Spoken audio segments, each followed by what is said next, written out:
Hola a todos y bienvenidos a esta octava sesión del segundo ciclo de conferencias sobre incertidumbre y perspectiva de la educación en España y Latinoamérica tras la COVID-19.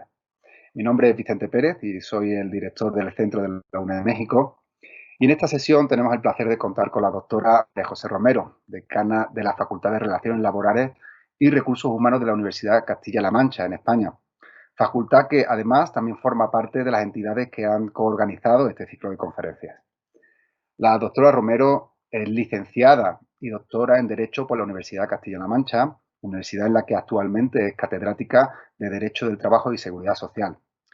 En dicha universidad ha ocupado diferentes cargos de gestión, como secretaria académica, subdirectora de Ordenación Académica y Presupuestaria, vicedecana de Ordenación Académica, directora académica en el Vicerrectorado de Transferencia y Relaciones con Empresas y decana de la Facultad de Relaciones Laborales y Recursos Humanos, cargo que ocupa actualmente. En el ámbito externo de la universidad, la doctora Romero fue árbitra de elecciones sindicales en la provincia de Albacete, magistrada suplente en el Tribunal Superior de Justicia de Castilla-La Mancha, en la Sala de lo Social, y patrona de la Fundación Derecho y Discapacidad.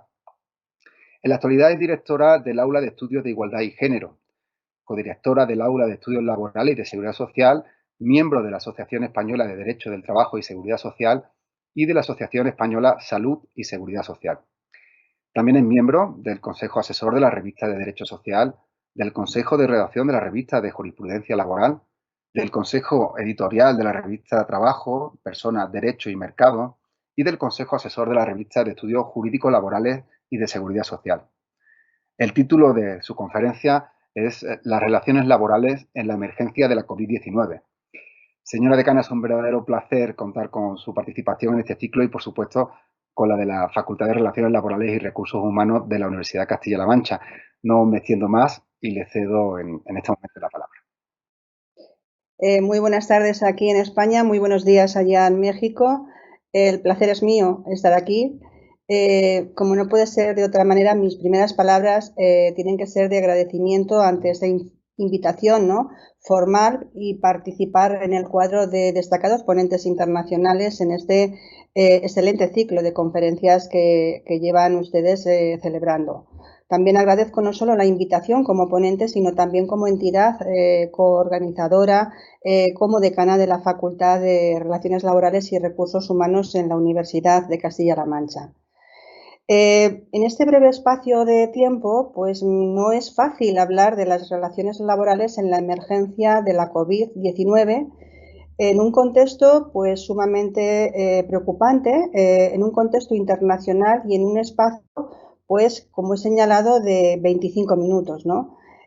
A lo que se une que desde luego en todos los países del mundo, tanto Latinoamérica como Europa, pues no existe un único modelo de derecho del trabajo ni de seguridad social y por ello abordar el tema de la pandemia en las relaciones laborales pues podría resultar un poco aburrido a los oyentes que nos escuchan si lo vinculo única y exclusivamente pues con el panorama, ¿no?, la regulación, la situación que está aconteciendo en España. Creo que más interés puede surgir para abrir un debate con posterioridad, materializar y reivindicar las relaciones laborales en la pandemia a través pues del trabajo decente, a través de mecanismos internacionales que nos permitan configurar, abarcar, detenernos y analizar qué está ocurriendo con las relaciones laborales en la COVID, en la pandemia. Mi enfoque, por tanto, va a ser más internacional. Con carácter introductorio, debo de señalar que en junio del año 2019 celebrábamos la conmemoración del centenario de la Organización Internacional del Trabajo. Y como todos saben, es un organismo especializado de la Organización Nacional de Naciones Unidas que tiene como objetivos unos objetivos internacionales, unos pilares fundamentales, que es la promoción de la justicia social y el reconocimiento de las normas fundamentales del trabajo. Dicho centenario, en junio del 2019, nos dio la oportunidad de reflexionar acerca de cuáles eran los logros en estos 100 años, la forma en que tuvieron lugar y los retos a los que han contribuido y deparaba el futuro, ¿no?, de las relaciones laborales. promoviendo desde luego pues la fundación, la elaboración de ese concepto tan impregnado en las sociedades, tanto de Latinoamérica como de Europa, del concepto de trabajo decente. Que va aparejado pues, para la mejora de las condiciones laborales y la vida de las personas trabajadoras. Claro, ni la OIT, ni los estados, ni nadie pensó en el futuro más inmediato, 6 meses después de conmemorar este importante centenario de la OIT, de que unos meses después un virus, la COVID-19, empezaría a propagarse por todo el mundo, llegando en marzo del 2020 la Organización Mundial de la Salud a declarar una pandemia mundial. Claro, esta crisis sanitaria, las medidas adoptadas para combatir han generado, pues, obviamente una crisis económica y social mundial. Una crisis social y económica de proporciones inéditas que se sigue desarrollando a todos los niveles en este contexto y en este marco de que la pandemia todavía pues, permanece anclada en todos los países. La OIT tiene que adoptar una estrategia dirigida expresamente a ayudar al mundo del trabajo, ayudar a las relaciones laborales para que se siga reconstruyendo y recuperando pues, las dramáticas repercusiones que, como vengo señalando, está sufriendo todos los estados a nivel global. También sufren las personas trabajadoras y también las empresas. Un dato muy importante en esta situación se ha producido justo en el momento en que la comunidad internacional iniciábamos la década de acción para la aplicación de la Agenda 2030, con el desarrollo de cuantiosos objetivos de desarrollo sostenible y que teníamos como asignatura pendiente llegar a implantarlos progresivamente hasta cumplirlos en el año 2030. El ordenamiento jurídico laboral y de seguridad social cuenta con instituciones que, aún no habiendo sido diseñadas en tiempos de pandemia, son capaces, desde luego, el derecho del trabajo y la seguridad social, de cumplir, desde mi punto de vista, un papel muy positivo a la hora de gestionar la pandemia. El derecho del trabajo y la seguridad social está garantizando una tutela eficaz de la salud pública con menores costes para los empresarios y mayores garantías y protección para las personas trabajadoras. El principal drama social derivado de la pandemia es común en todos los países. Está siendo, sin duda, la pérdida de ingresos sufrida de forma repentina, de forma involuntaria, fuerza mayor directa, fuerza mayor indirecta, por millones de personas trabajadoras, tanto por cuenta ajena como por cuenta propia. Muchos de ellos sin el suficiente ahorro económico con el que poder soportar ellos la ausencia de ingresos y sus familias poder soportar también esta situación que en muchos hogares, en muchas familias, está repercutiendo de una manera dramática. Desde luego, el periodo en el que vivimos marca una transición hacia el predominio del conservadurismo, pero es una transición, desde mi punto de vista, muy incierta, debido principalmente a los nuevos problemas que ha planteado la pandemia del COVID. Los gobiernos han respondido a este drama social de forma diferente en Latinoamérica, donde la economía informal es muy elevada, es más elevada que en Europa, donde, por ejemplo, pues en España se ha apostado por mecanismos de contención, mecanismos de protección mediante políticas activas de protección social, desempleo, a personas por cuenta propia, a personas por cuenta ajena, utilizando los ERTES, los expedientes de regulación de empleo temporal, y fomentando también el teletrabajo. Como primera conclusión, pues el derecho del trabajo ha tenido y está teniendo pues un papel estratégico en la pandemia. Las relaciones laborales creo que son y siguen siendo una clave en la actualidad de salud pública y una actualidad en el desarrollo de esta crisis social y económica. Esta crisis, a mi juicio, está sirviendo para subrayar algunos aspectos importantes a los que me voy a detener un poco. En primer lugar, la situación de alarma sanitaria pues, ha alterado la manera intensa las coordenadas en las que se movía pues, el discurso dominante, como he dicho al principio, en lo cultural, en lo ideológico, en las propias políticas, en las propias políticas de diseño de protección social. Pero, sin embargo, se confía al Estado como el único ente que puede y debe hacerse cargo de las necesidades de los ciudadanos y no solo de los más vulnerables, porque no hemos conocido una situación tan dramática, tan global como la pandemia de la COVID-19. No se habla del mercado en la actualidad como el eficaz y prioritario asignador de recursos para satisfacer las necesidades. Lo que se habla es del poder público que debe de garantizar los suministros, los productos que permitan seguir llevando una vida ordinaria, que permitan abastecer de los productos de primera necesidad pese a las limitaciones de movimiento, estados de alarma, estados de excepción y pese a las restricciones de libertad en el comercio y en la ciudadanía. A ello se ha añadido que en el caso de España, pues un destacable, inmenso impulso colectivo de solidaridad con el trabajo prestado para las personas que sostienen esos servicios esenciales.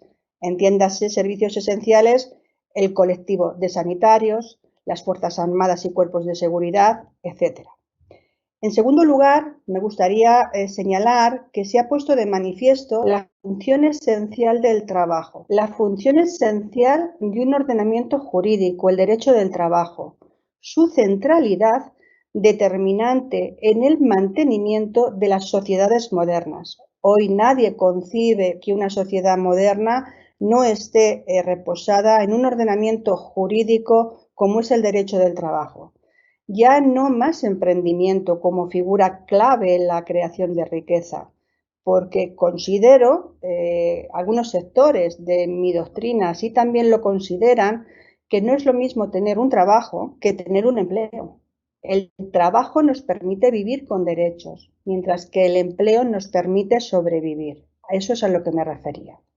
Algunos datos que traigo a colación, utilizando los datos más recientes publicados en noviembre del 2020 por la Organización Internacional del Trabajo, son escalofriantes.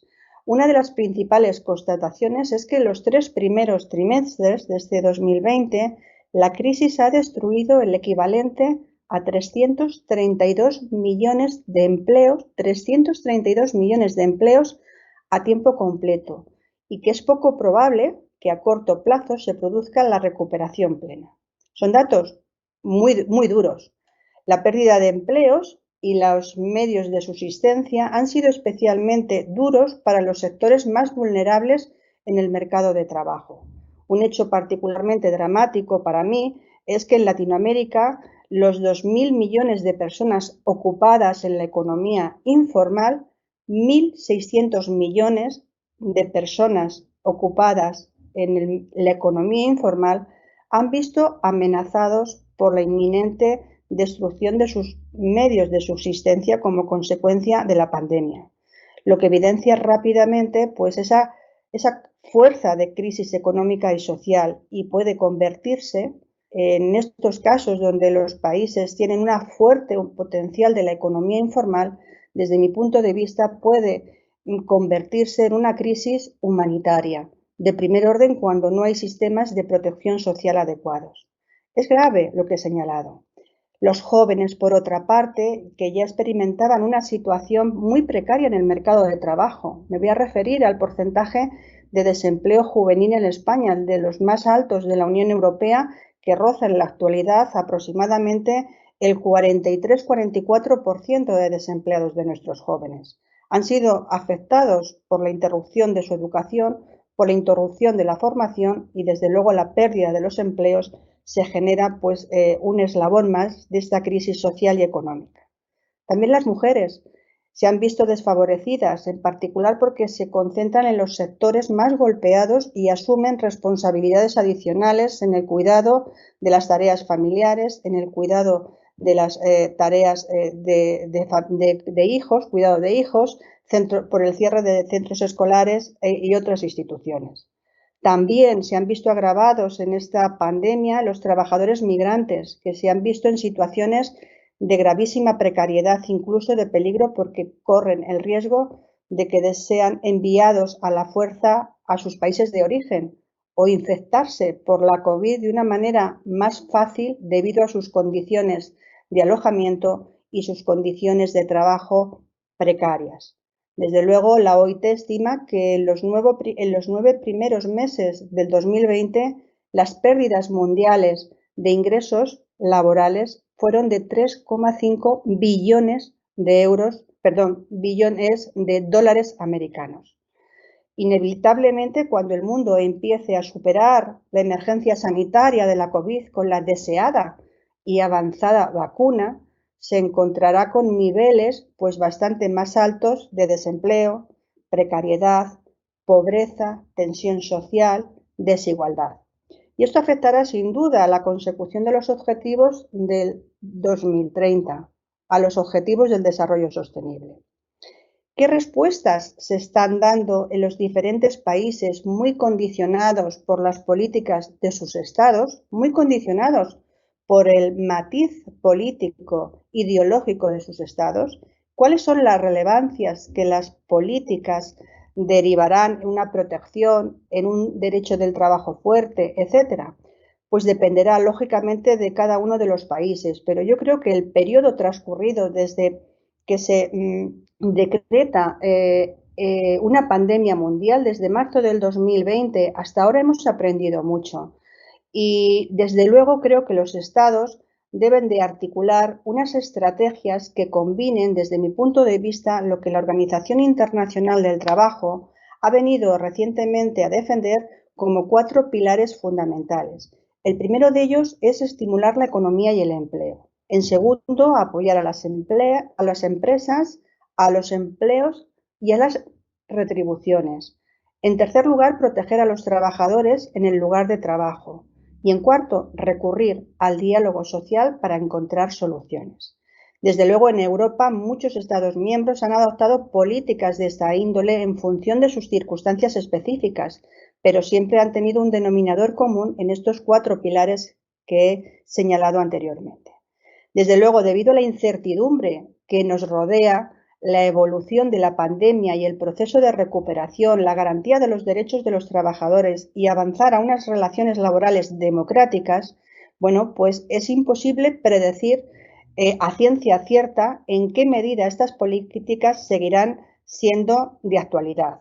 ¿Hasta cuándo podremos estar hablando de una crisis social, económica? ¿Hasta cuándo estaremos hablando y abordando el tema del problema de la salud pública como es la COVID, ¿no? Son cuestiones que generan una cierta incertidumbre y que desde luego pues no hay una solución de forma inmediata.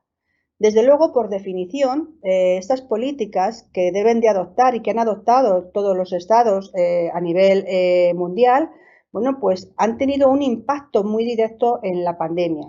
No son medidas permanentes, han sido medidas escalonadas conforme ha ido evolucionando las circunstancias del desarrollo de las tasas de contagios, de las tasas de muertes, de fallecimientos, unidos a las políticas de salud pública. Por eso los laboralistas llamamos el derecho del trabajo y la seguridad social del derecho de la emergencia. La avanzada y esperada vacuna puede suponer un cambio y está suponiendo un cambio permanente en el contexto de las relaciones laborales. Dicho esto, en las políticas socioeconómicas adaptadas para responder a esta pandemia, creo que podemos reconducir en 5 retos la vinculación de las relaciones laborales y la COVID. En primer lugar, creo que es importante encontrar el equilibrio y la secuencia apropiadas para aplicar medidas sanitarias junto con medidas económicas y sociales. Creo que es compatible. Poner en valor el trabajo de los cuidados y el trabajo de los profesionales de la salud. Profesionales de la salud que en muchísimos países están feminizados estos trabajos. En segundo lugar, elaborar y mantener intervenciones de política apropiada para apoyar los empleos, apoyo a las empresas. Un escudo social de contención del desempleo en España ha sido a través de los expedientes de regulación de empleo temporal. Tercero, prestar ayuda a los grupos más vulnerables, porque el mercado de trabajo que ha quedado a la luz, ha quedado desnudo, se ha agravado el impacto de la pandemia y con ello, pues una gran cantidad de personas pertenecientes a sectores vulnerables han quedado sin su protección.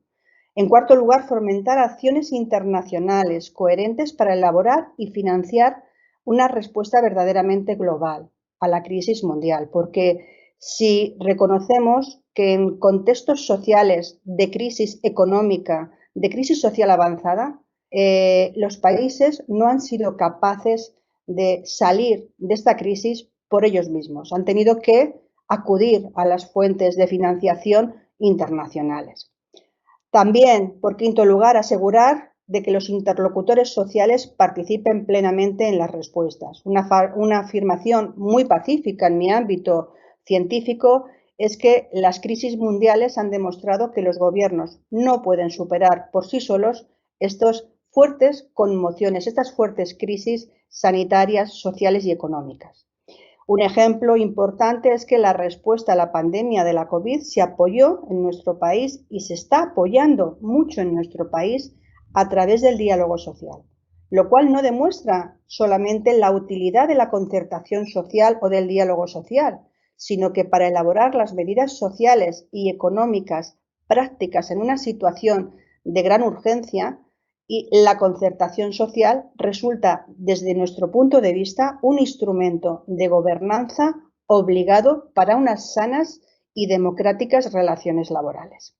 Y creo que España es un ejemplo de haber conseguido incentivar, acentuar las políticas laborales, sociales, las reformas acaecidas fruto del diálogo social. Mientras dure la pandemia, deben tomarse decisiones de política a largo plazo en un contexto de crisis y, desde luego, recogiendo las recomendaciones de la Organización Internacional del Trabajo, se deben invertir todos los esfuerzos para llegar a acuerdos tripartitos. No es una obviedad, sino para mí una necesidad que los países latinoamericanos y europeos deban de evolucionar hacia la puesta en vigor de determinadas políticas, y un buen ejemplo pues son los ejes estratégicos que se han ido analizando y publicando recientemente por la Organización Internacional del Trabajo. Hacía mención al principio de mi intervención de la declaración del centenario de la Organización Internacional del Trabajo. Seguía debatiendo sobre el futuro del trabajo a través de un trabajo decente, ¿eh?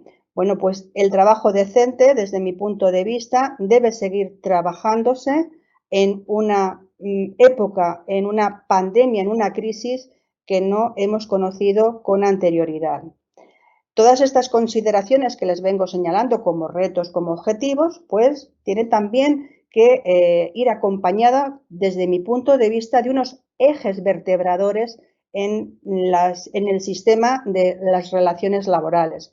Esos ejes vertebradores constituyen acciones que ya fueron anunciadas en el centenario de la Organización Internacional del Trabajo y que, desde mi punto de vista, hoy deben de implantarse y pervivir con mucha mayor vivencia, ¿no? En primer lugar, desarrollar las capacidades educativas y profesionales de las personas trabajadoras para beneficiarse de las oportunidades en un mundo de trabajo que, permítanme la expresión, nos encontramos en un mundo de trabajo en transición. No voy a abordar el desarrollo de las capacidades educativas y formativas porque lo abordó excelentemente el profesor Tomás Fernández, consejero de Educación. En segundo lugar, como reto es fortalecer las instituciones de trabajo y fomentar el crecimiento sostenido, digital, inclusivo, el pleno empleo, y me remito a la conferencia del presidente ejecutivo de la Universidad Empresa, Fernando Martínez. Y por último, bueno, pues incentivar el trabajo decente. Y el trabajo decente incentivándolo con derechos. El trabajo con derechos, no el empleo que solamente nos permita sobrevivir. Y una máxima a recordar. Yo creo que hay que afrontar los cambios en el mundo del trabajo con derechos, pero también con obligaciones por parte de los poderes públicos. Yo creo que en estos momentos estamos en un cambio de época, estamos en un cambio de modelo donde hay que acentuar pues, las transiciones que el mundo global está sometido, principalmente la era digital, la medioambiental y la demográfica. También en estas transiciones que empezaron antes de la pandemia, antes de marzo del 2020, bueno, pues se van a producir durante el año 2020 y probablemente después del 2020, 21 y 22. También quiero destacar, para ir terminando, que la experiencia de la pandemia ha evidenciado de las formas más dramáticas y crudas la responsabilidad ineludible que tienen los Estados. Y eso lo ha señalado la OIT. Y dimanante de este mandato de los Estados, de los poderes públicos, pues creo que tienen un objetivo hoy más firme que antes, y es lograr la justicia social, centrarse y participar activamente en la mejora de la situación de las personas más vulnerables, desfavorecidos en el mundo del trabajo, porque precisamente estas personas que han perdido el trabajo, estas personas que pertenecían a la economía informal, son aquellas personas que más están sufriendo la situación sanitaria, y precisamente estas personas son las que más han acusado la muerte por la COVID. En este sentido, las enseñanzas de la pandemia son especialmente pertinentes en el marco de las relaciones laborales del siglo XXI, que deben estar centradas no en los mercados, sino tienen que estar centradas en las personas. Y como enseñanzas a destacar, solamente quiero señalar que creo que los Estados, hoy más que nunca, están obligados a acabar con el trabajo informal. Formalizar el trabajo informal es una necesidad, porque la pandemia ha alertado al mundo de la realidad de que 2 de cada 3 trabajadores se ganan la vida en condiciones de informalidad. Y las condiciones de informalidad, en una situación de crisis sanitaria, han perdido ese medio y esa única forma de subsistir. Fomentar también, por último, una agenda transformadora para lograr la llamada igualdad de género en el trabajo. Son muchos los países que todavía no han concebido la igualdad de género en el trabajo como un eje vertebrador de las políticas igualitarias y como un eje vertebrador de las condiciones de los derechos de las mujeres, y proteger y empoderar a los grupos más desfavorecidos. En definitiva, creo que es reforzar la protección de las diversas formas de trabajo, porque no debemos olvidarnos que la protección social debe ser como un eje de vida y de ciudadanía del ser humano. Y bueno, y en quinto lugar, como una propuesta del eje Ferenda, ¿por qué no constituir un derecho del trabajo internacional? ¿Por qué no constituir un sistema de justicia social internacional? Son retos importantes en esta época en la que nos ha tocado vivir. Sin embargo, bueno, pues yo creo que la pandemia ha puesto en valor pues el trabajo de muchos sectores implicados en la protección de la salud de las personas. Es un valor en el trabajo. Las mujeres están en el epicentro de las respuestas a la crisis y, por tanto, creo que son datos también a señalar.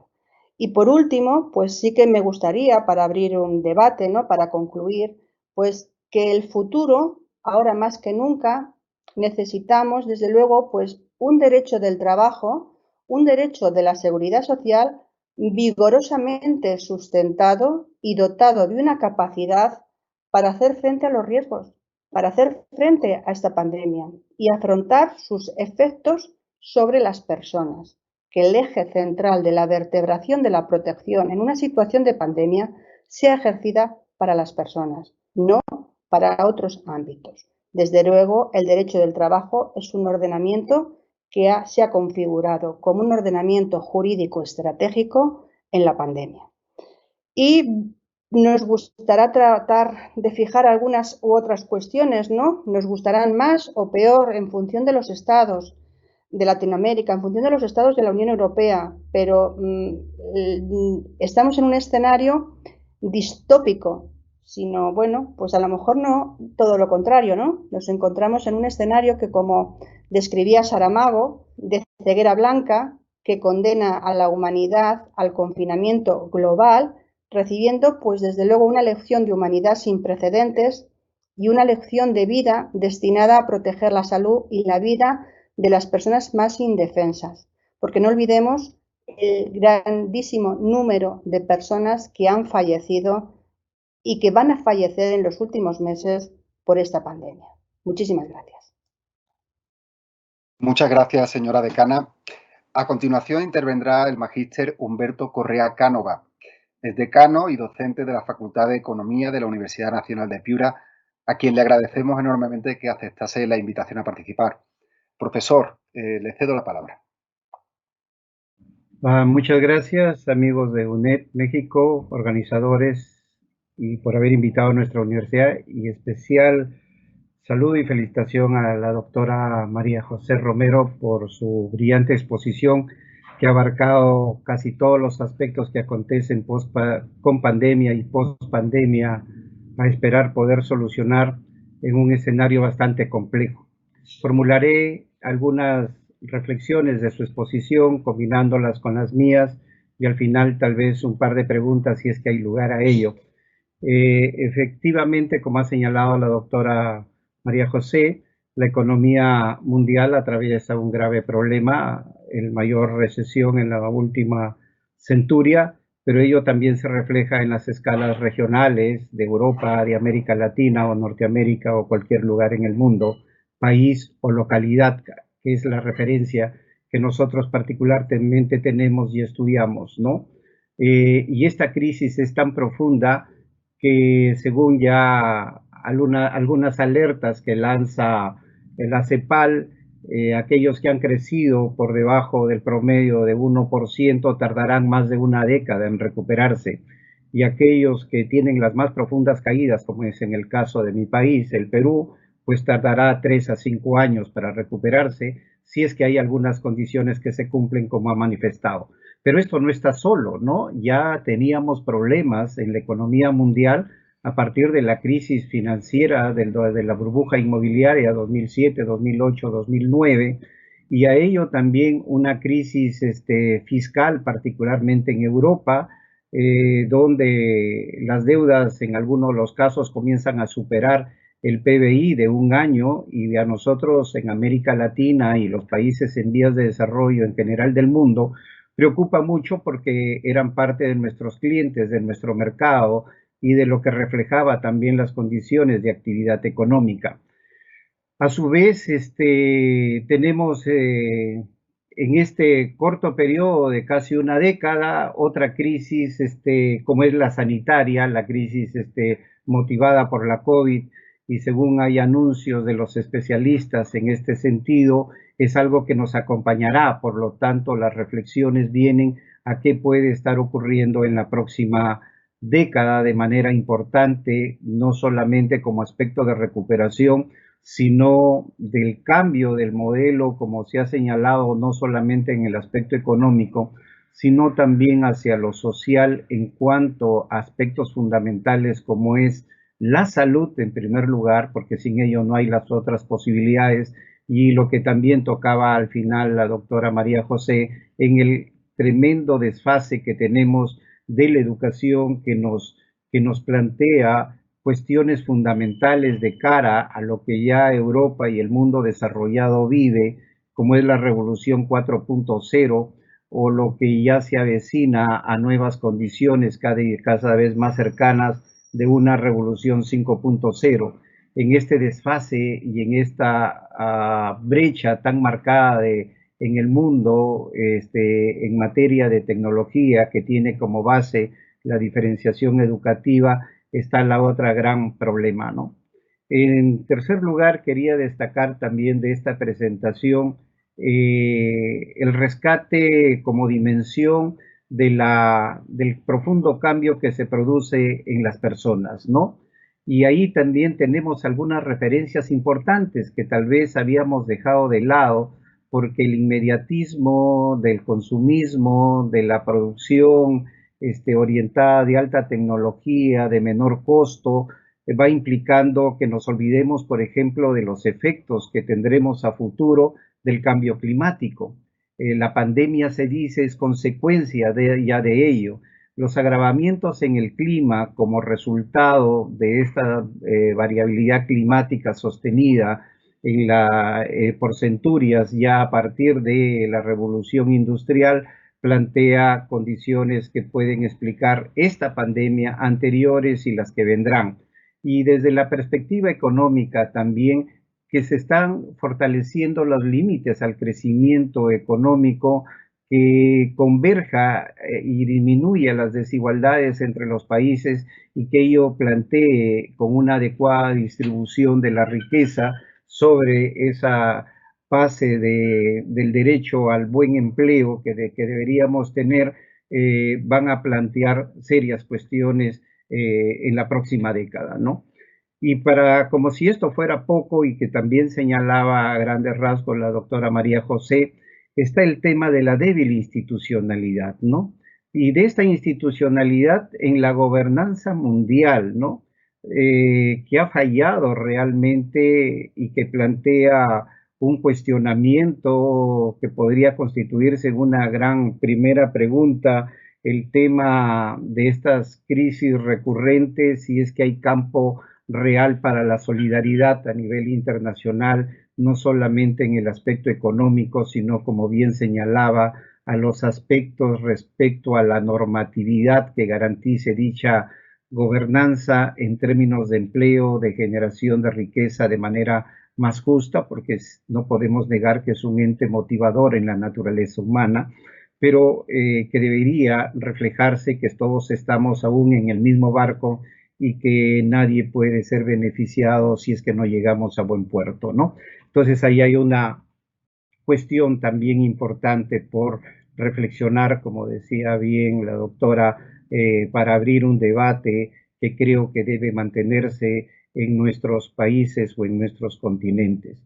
Ahora, la otra gran pregunta que se ha planteado aquí para todos nosotros de las distintas profesiones es: ¿solo las reformas laborales son suficientes para superar la tremenda crisis laboral que, como se ha mencionado, está afectando a todo el mundo y más en los países en vías de desarrollo o de frontera, como también se está denominando ahora, para buscar otra clasificación que no hiera tanto la susceptibilidad de las personas, donde, como bien se señala, están los aspectos de la informalidad?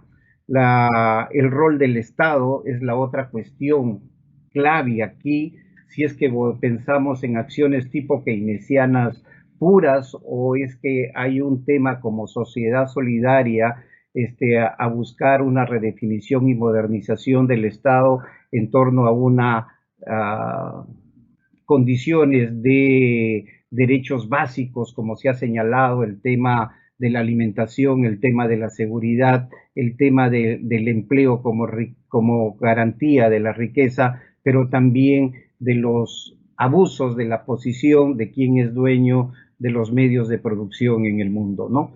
De ahí quedaría a todos y cada uno de nosotros trabajar desde nuestras especialidades por cuáles son esas condiciones de desarrollo, cuáles son las condiciones laborales a las que deberíamos caminar. Entonces queda como una pregunta así remarcada, ¿cuál es, de la perspectiva que nos compete a nosotros como universidad y en este escenario que hemos planteado, que el reto fundamental aparece ser otra vez la piedra angular de la educación en nuestros países? Y tenemos que volverlo a replantear y a repensar, porque la economía tendrá éxito y podrá recuperarse en la medida que podamos tomar la sintonía de ese crecimiento a las condiciones de lo que quiere la gente. Y ahí hay un aspecto que otra vez tocamos, a la responsabilidad como seres humanos en un mundo finito de mejorar nuestras decisiones y nuestro estilo de vida. Por ahora, y si hay tiempo, replicaríamos alguna otra pregunta. Muchas gracias. Bien, muchísimas gracias por tu intervención y tus palabras, que bueno, pues estoy totalmente de acuerdo en ellas. Creo que hay que diferenciar esta crisis de crisis anteriores. Creo que tiene unos factores y unos elementos para diferenciar y también los resultados de las políticas que se están llevando a cabo. Yo creo que lograr una recuperación centrada en las personas y no centradas en los mercados es un elemento diferenciador. En el ámbito de la universidad, en el ámbito de la formación, como has señalado, yo creo que los trabajadores, los jóvenes, las personas que acuden a las universidades a formarse, necesitan más apoyos para hacer pues una transición fluida entre los trabajos, entre los empleos, lo que yo creo que incluye en oportunidades para adquirir o renovar las competencias. Aquí han salido temas muy importantes, la economía digital, los nuevos empleos, la tecnología digital. Creo que es una fuente importantísima de oportunidades para el desarrollo de las competencias, el aprendizaje permanente, y creo que eso nos va a permitir garantizar, puede que me equivoque, un crecimiento incluyente, sostenible, que genere un trabajo productivo y un trabajo decente. Los elementos que he abordado y que también ha relacionado a través de el cambio climático, los objetivos del desarrollo sostenible, la brecha digital, la brecha de género, etcétera, creo que son elementos que van a favorecer, van a garantizar un crecimiento incluyente y sostenible. También yo creo que es importantísimo fomentar un entorno propicio para las empresas que sean sostenibles y para fomentar y ayudar la iniciativa empresarial. Creo que esto es un factor importantísimo. De hecho, en España, uno de los escudos sociales de las reformas acaecidas durante la pandemia ha sido a través de los expedientes de regulación de empleo temporal. Las empresas asfixiadas por una situación de pandemia no han debilitado sus plantillas expulsándolos del mercado de su empresa a los trabajadores. Ha sido a través de la figura del expediente de regulación de empleo como un mecanismo de contención de la sangría de esa pérdida de empleo. Esos trabajadores se han suspendido sus contratos de trabajo y el Estado, el poder público, ha adquirido la obligación de retribuirle mientras está en una situación de suspensión de empleo temporal hasta tanto en cuanto esas empresas comiencen pues a funcionar o comiencen su propia actividad. Lo contrario, no haber tenido pues un escudo social de protección a través de los ERTES hubiera implicado el cierre de millones de empresas y hubiera implicado la expulsión del mercado del trabajo, de los puestos de trabajo, a millones de trabajadores. Creo que se puede establecer una dinámica que nos permita fomentar un entorno propicio para la sostenibilidad de las empresas con una garantía de crecimiento incluyente y sostenible, manteniendo los puestos de trabajo de los trabajadores. Pero ¿qué ocurre en ese? Que el poder público, el gasto público, es necesario para mantener esas políticas y dinámicas que van a través de una recuperación centrada en las personas trabajadoras. Sí, profesor Correa, si tenemos tiempo para una pregunta más, si lo estima oportuno. Sí, un comentario muy breve. Si bien coincidimos que no tiene, y se afirmaba, esta crisis parangón o referencia anterior, pero sí en la última década el mundo se descuidó en el tema financiero y debilitó muchas economías. El tema diantelar, particularmente en los países extremos, ¿no? Los desarrollados y los en vías desarrollados, un descuido en la disciplina fiscal y otro tipo de prioridades que no centró precisamente en aspectos de educación y salud, creo que es el antecedente válido para explicar por qué tamaño efecto de esta pandemia, ¿no? Solamente eso quería precisar. Gracias. Bien, pues si no hay ninguna otra pregunta más, vamos a finalizar esta octava sesión del ciclo. Esperamos contar con su asistencia a la siguiente y última conferencia del día, pero antes de terminar esta sesión me gustaría agradecer de nuevo al profesor Correa y a la señora decana por sus intervenciones y a la Facultad de Relaciones Laborales y Recursos Humanos de la Universidad de Castilla-La Mancha por su participación en la organización de este ciclo. Y a todos los asistentes, muchas gracias también. Nos vemos en la siguiente sesión. Un cordial saludo.